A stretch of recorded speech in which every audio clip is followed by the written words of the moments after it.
¿Cuáles son los elementos básicos para una buena improvisación? Vamos a hablar un poquito de técnica. La primera de las cosas importantes es la visión periférica. Yo tengo que ver todo lo que está pasando dentro de la cancha. Si hay un jugador que entró a la improvisación, si hay un jugador que se está preparando para entrar, si alguien está en la reserva, si alguien salió de la reserva. O sea, tengo que poder utilizar la visión periférica para poder conectarme.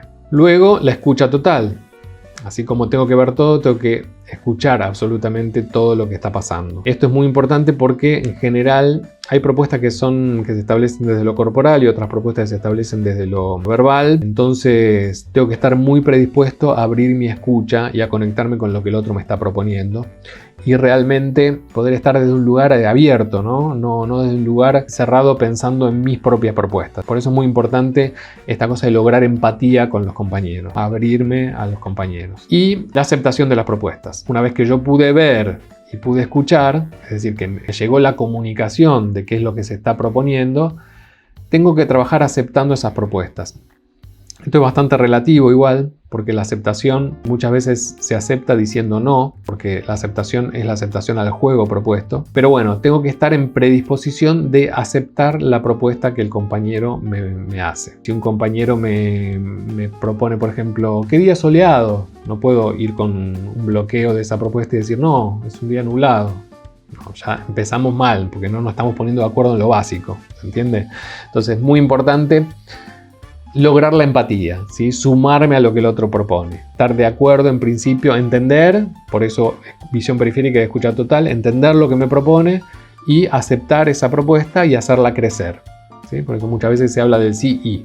¿Sí? Acepto la propuesta y la hago crecer. ¿Y qué necesitamos para hacer una buena improvisación? Bueno, para hacer una buena improvisación necesitamos en principio crear historias, poder crear historias de manera colectiva. No es que cada uno hace su propia historia, sino que se tiene que generar una historia de manera colectiva. Las historias son absolutamente libres, no hay historias que están bien y historias que están mal, pero bueno, tiene que haber este concepto aristotélico que es comienzo, nudo y desenlace. ¿Sí? En principio, digamos. Después uno sabe que ya hay muchas formas de contar historias, ya se ha investigado en el cine y en el teatro muchas maneras de contar historias, lograr una narrativa, pero bueno, tiene que haber una historia y esta historia tiene que ser entendible por el público. Luego, como estamos hablando de teatro, tiene que haber personajes. Muchas veces los actores tienen ya un backup de personajes que pueden utilizar, los personajes ya transitados, y muchas veces, que es lo más interesante yo creo, uno se sorprende con los personajes que le aparecen en el momento. Inclusive hay técnicas para, en esos 20 segundos en el match, poder construir un personaje rápidamente, ayudado por el entrenador y los demás jugadores. Un personaje que me sorprende y que me provoque como actor. Y para crear las historias, entonces vamos a ir a lo técnico, que es la plataforma de la improvisación. Hay 3 elementos, se los voy a poner ya para que ya los tengamos claros, que tenemos que definir. Un elemento es quién soy, qué personaje soy, dónde estoy, dónde está ese personaje y qué está haciendo. ¿Quién es? ¿Dónde está? ¿Qué está haciendo? Son los 3 elementos básicos para después poder construir cualquier historia. Entonces, a ver, definamos un personaje al azar. Por ejemplo, podría ser un paracaidista. Por ejemplo. Ok.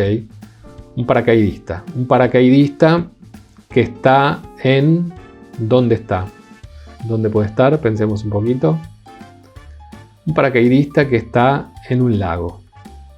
Paracaidista está en un lago. No necesariamente tiene que coincidir el lugar con la profesión del personaje. Paracaidista que está en un lago. Puede ser que ese paracaidista esté de vacaciones, por ejemplo, en un lago, ¿sí? Tomando naturaleza. ¿Tá? Pero es paracaidista. Entonces esto nos puede servir como elemento para que en algún momento se juegue. Un paracaidista entonces que está en un lago y ¿qué está haciendo? Para que, bueno, yo recién dije, propuse, ¿no? Tomando sol. Pero puede estar haciendo muchas otras cosas. Paracaidista que está en un lago pescando, por ejemplo. Paracaidista que está en un lago pescando. Perfecto. Entonces empieza la historia de esa manera. Si tenemos que escribirla, bueno, podemos escribir eso y después continuar escribiendo. Ahora, si tenemos que actuarla, ya comenzamos con el acting de el paracaidista en el lago y vemos qué surge a partir de eso. está en el lago pescando, de repente tiene sueño porque no durmió bien la noche anterior, se queda dormido, por ejemplo. Su caña se engancha con un pez y el pez lo sacude y lo saca del bote, cae al agua. De repente se despierta y está en el fondo del lago y se da cuenta que puede respirar bajo el agua. Bueno, puede comenzar una historia, fíjense, esta tenía elementos de ficción, de ciencia ficción, pero puede tener muchas alternativas diferentes la historia. Con ese mismo comienzo uno puede hacer muchas historias diferentes. Luego la construcción de los personajes, con estos elementos. Cómo piensa, cómo es físicamente y cómo interactúa con los otros. Y no solo con los otros personajes, sino también con el entorno. Esto también es teatro, ¿no? Es teatro puro. Tengo que definir cómo piensa ese personaje.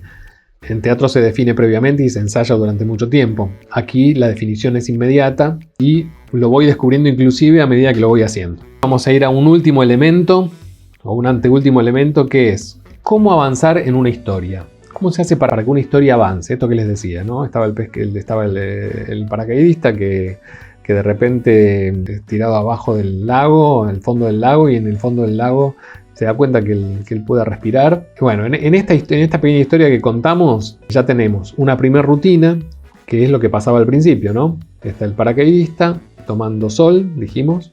Pescando, después dijimos pescando. El paracaidista pescando en un lago. Bueno, esa es una primera rutina. Está pescando,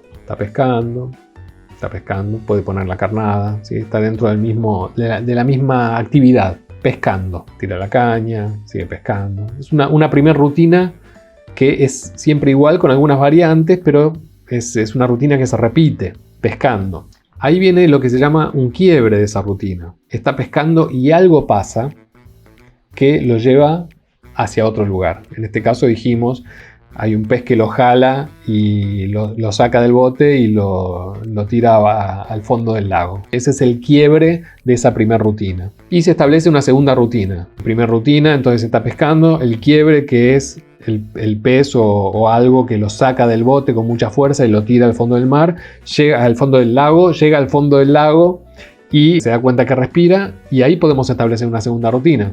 Respira. Bueno, puede empezar a disfrutar de eso, ¿no? A recorrer el lago, qué tipo de animales hay, empezar a investigar como un buceo sin equipos de buceo. Podemos establecer una larga rutina de esa situación, ¿verdad? Y ahí con esa segunda rutina establecida es el mismo mecanismo. Vendría otro quiebre de rutina y vendría una tercera rutina. Digamos que es un primer acercamiento muy esquemático a lo que es la construcción de la historia y de cómo hacer avanzar esa historia. Porque fíjense, si yo me quedo en la primera rutina, me quedo en el paracaidista que está pescando en el lago, me quedo en esa rutina y no hay ningún quiebre, la historia no se produce. Tiene que haber un quiebre para que me lleve a otra instancia. ¿Sí? Hay un quiebre y entonces pasa algo en la historia. ¿Sí? La historia empieza a contarse. Por eso es el etcétera. Rutina 1, quiebre. Rutina 2, quiebre. Rutina 3, etcétera, etcétera. Y vamos a un último elemento técnico para ya ir terminando este corto panorama, que tiene que ver con los momentos de juego en una historia. Hay dos momentos de juego. Un momento de juego es la expansión, expandir, esto que les contaba recién. Estoy en una rutina y expando esa rutina. Establezcamos otra rutina, por ejemplo, está durmiendo. Las rutinas en general tienen una acción. Está durmiendo, se pone para un lado, se pone para el otro. En medio que entre sueños toma un poco de agua, se sigue durmiendo. ¿Sí? Es la misma rutina. Yo puedo expandir esa rutina mucho. Obviamente, como es teatro, tiene que expandirse el tiempo que sea interesante. Si lo expandí tanto que dejó de ser interesante, y bueno, ya me voy a perder al público. Entonces tengo que expandirlo en su punto justo. Y después está el avance. El avanzar en la historia. Avanzar es cuando viene el quiebre, ¿no? Viene el quiebre y me obliga a mí a ir a otra escena de la historia. El avance me obliga a mostrar otra escena. ¿Sí? Por ejemplo, en este caso el quiebre podría ser: suena el despertador, el personaje que estaba durmiendo se levanta y medio entre dormido va a lavarse los dientes.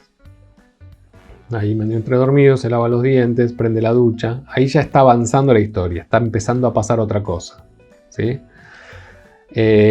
Podemos establecer otra rutina, como les decía antes. Se está bañando, bueno, se baña, se pone el jabón, se pone el champú, se frota, termina de bañarse, ahí termina la rutina cuando termina de bañarse, ¿verdad?